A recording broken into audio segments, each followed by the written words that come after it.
ಚಿತ್ರದುರ್ಗ ಜಿಲ್ಲೆಯ ಹಿರಿಯೂರು ತಾಲೂಕಿನ ವಾಣಿ ವಿಲಾಸ ಜಲಾಶಯದ ಕೆಳಭಾಗದಲ್ಲಿರುವ ಕಣಿವೆ ಮಾರಮ್ಮ ದೇವಿಯ ರಥೋತ್ಸವ ಶುಕ್ರವಾರ ಸಾವಿರಾರು ಭಕ್ತರ ಭಕ್ತಿ ಸಂಭ್ರಮಗಳ ನಡುವೆ ವಿಜೃಂಭಣೆಯಿಂದ ನಡೆಯಿತು. ಒಂದೆಡೆ ಬದುಕಿಗೆ ಕೃಷಿ ನಂಬಿರುವ ರೈತರು ಎತ್ತಿನ ಗಾಡಿಗಳಲ್ಲಿ ಕುಟುಂಬ ಸಮೇತ ಬಂದು ಒಳ್ಳೆಯ ಮಳೆ ಬೆಳೆಗೆ ಪ್ರಾರ್ಥಿಸುತ್ತಿದ್ದರೆ, ಮತ್ತೊಂದೆಡೆ ನವವಿವಾಹಿತೆಯರು ತವರಿನಿಂದ ಹಸಿರು ಬಳೆ ಮಡಿಲಕ್ಕಿ ಉಡುಗೊರೆ ಸ್ವೀಕರಿಸಿದರು.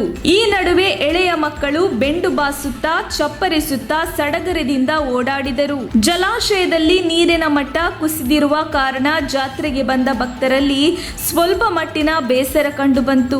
ಇವು ಶುಕ್ರವಾರ ತಾಲೂಕಿನ ವಾಣಿ ವಿಲಾಸ ಜಲಾಶಯದ ಕೆಳಭಾಗದಲ್ಲಿರುವ ಕಣಿವೆ ಮಾರಮ್ಮ ದೇವಿಯ ರಥೋತ್ಸವದಲ್ಲಿ ಕಂಡುಬಂದ ದೃಶ್ಯಗಳು. ನೂರಾರು ವರ್ಷದ ಇತಿಹಾಸ ಹೊಂದಿರುವ ಕಣಿವೆ ಮಾರಮ್ಮ ದೇವಿ ವಾಣಿ ವಿಲಾಸ ಜಲಾಶಯದ ರಕ್ಷಕಿ ಎಂಬ ನಂಬಿಕೆ ಇದೆ. ಎರಡು ಗುಡ್ಡಗಳ ನಡುವಿನ ಪ್ರದೇಶದಲ್ಲಿ ವಾಣಿ ವಿಲಾಸ ಅಣೆಕಟ್ಟು ನಿರ್ಮಿಸಲಾಗಿದೆ.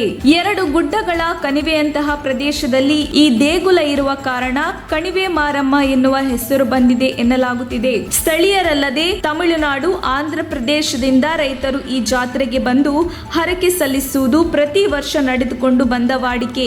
ಶುಕ್ರವಾರ ಬೆಳಿಗ್ಗೆ ದೇವಿಗೆ ತಂಬಿಟ್ಟಿನ ಆರತಿ, ಬೇವಿನ ಸೇವೆ ಸಲ್ಲಿಸಲಾಯಿತು.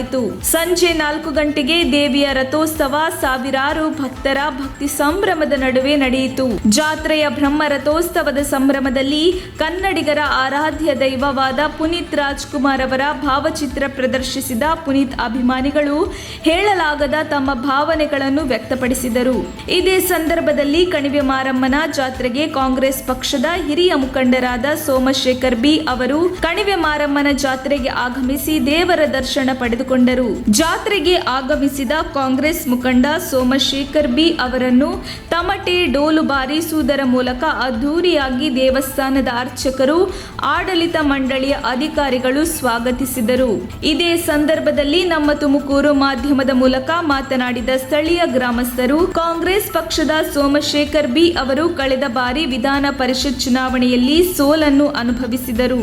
ಆದರೆ ಮುಂದಿನ ವಿಧಾನಸಭಾ ಚುನಾವಣೆಯಲ್ಲಿ ಹಿರಿಯೂರು ತಾಲೂಕಿನ ಕಾಂಗ್ರೆಸ್ ಅಭ್ಯರ್ಥಿಯಾಗಿ ಸ್ಪರ್ಧಿಸಿ ಚುನಾವಣೆಯಲ್ಲಿ ಜಯಶೀಲರಾಗಬೇಕೆಂಬುದೇ ನಮ್ಮೆಲ್ಲರ ಆಸೆಯಾಗಿದೆ ಎಂಬುದಾಗಿ ತಿಳಿಸಿದರು. ಈ ಸಂದರ್ಭದಲ್ಲಿ ಕಾಂಗ್ರೆಸ್ ಪಕ್ಷದ ಕಾರ್ಯಕರ್ತರು, ಮುಖಂಡರು, ಮಾಜಿ ಜಿಲ್ಲಾ ಪಂಚಾಯತ್ ಸದಸ್ಯರಾದ ಸಿಬಿ ಪಾಪಣ್ಣ, ನಿಜಲಿಂಗಪ್ಪ, ಪ್ರಸಾದ್, ಯೋಗೇಶ್, ಡಿಕೆ, ಅನಿಲ್, ಭೀಮಸಮುದ್ರ ಇತರರು ಉಪಸ್ಥಿತರಿದ್ದರು.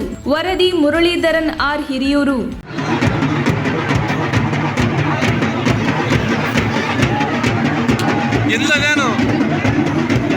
ಸ್ಟ್ರಾಂಗ್ ಇಲ್ಲ.